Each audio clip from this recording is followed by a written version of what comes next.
Which historical legacies of globalization do you believe have had the greatest impact on our world today? Please be specific and provide evidence in your response. Without the Industrial Revolution, the world would be totally different to how it is today. If the Industrial Revolution never happened, we probably would be still growing all of our own food and making all of our own clothes. One of the most important things to happen in the Industrial Revolution was the creation of factories. And this began the idea for people to mass produce items and to make and sell them for a whole lot cheaper. This and if the grand exchange never happened, we would not have a lot of the foods that we enjoy in our everyday diets today. For example, chilies, corn, beans, potatoes, and avocados. Having all of these new foods led to a more balanced and healthy diet for the indigenous people and settlers, which also allowed people to be healthier and to reproduce, which made the population rise. Which aspect of economic globalization should we be most concerned about? We should be most concerned about the exploitation of workers in foreign countries such as Bangladesh and China. These countries, workers aren't allowed to form unions or even complain about the horrible conditions they're forced to work under. If they speak out about the conditions, they will most likely be fired for somebody that's more desperate for a job, beaten, or even killed.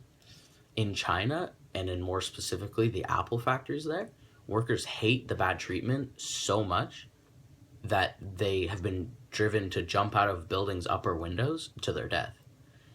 Instead of working to fix or even better these conditions for the workers, factory owners just put up these things called suicide nets so workers can't jump out of them anymore.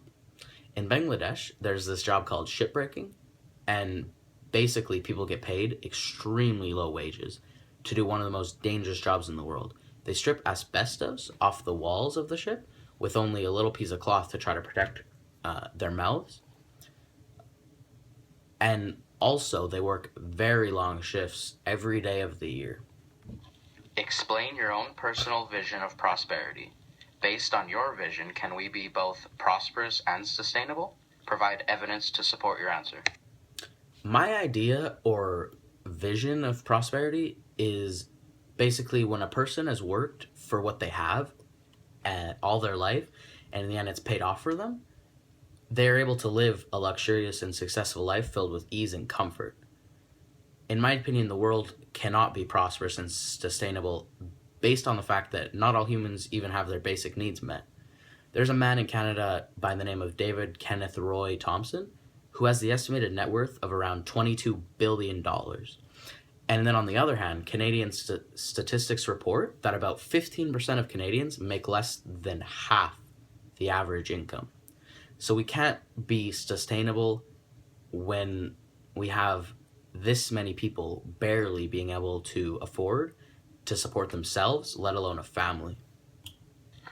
Based on your lifestyle, what responsibilities do you believe your generation will be asked to fulfill in order to make a world a better place? The average annual temperature in Canada has increased by about 1.6 degrees Celsius. This is a higher raise in temperature than in any other region of the world. The places in Canada which are experiencing the most overall climate change are those in the northern regions. I believe the task my generation will be asked to fulfill is the global warming crisis. Canada needs to act on climate change and do its part to keep the world from coming to a dangerous level of global warming. But I think that our generation will be the most pressured to help stop or at least try to slow down the effects of climate change in Canada and ultimately in the world. Find one quote you think reflects your attitude towards globalization. Explain how each quote gives insight onto your perspective. This is a quote by a person named Kofi Annan, and it says, "It has been said that arguing against globalization is like arguing against the laws of gravity." And this quote shows my perspective towards globalization because I'm not against the things that globalization entails, but if you are a person that is, doesn't like globalization or doesn't believe in globalization, it's hard not to be involved with it because it's pretty much everywhere. I looked in my closet just at my shirts to see if any of them were made in Canada or even in the US, but the closest place I could find was a shirt that was made in Mexico. The fact that the closest shirt I could find was made about 3,700 kilometers away just proves the point that in little everyday things, globalization affects our lives.